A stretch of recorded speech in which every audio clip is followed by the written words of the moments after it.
Nakatakdang lumipad patungong Japan si Pangulong Bongbong Marcos sa susunod na linggo para sa nakatakdang bilateral talks ng parehong bansa.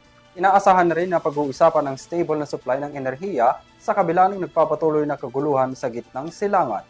Narito ang balita ni Criza Lopez.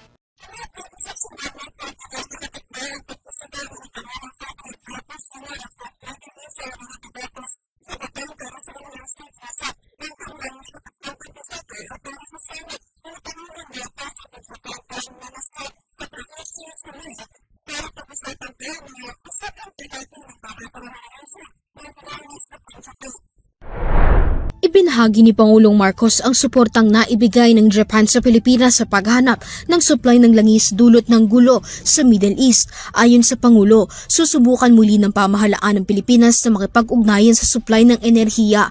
Nabanggit niya ang mas aktibong gampanin ngayon ng Japan sa kasalukuyan pagdating sa usaping enerhiya. Inihayag ni Pangulong Marcos na nag-alok ang Japan ng mekanismo upang magbigay ng hanggang $10 billion na ayuda para sa energy security ng mga bansa sa Asia. Ayon sa Pangulo, ipatutupad ito sa ilalim ng Partnership on Wide Energy and Resources Resilience o Power Asia na inilunsad noong Abril. Layunin ng programa na tulungan ang mga bansang Asyano na masiguro ang supply ng crude oil, mapalawak ang pinagkukunan ng critical minerals at makabuo ng sustainable at zero-emission supply chains.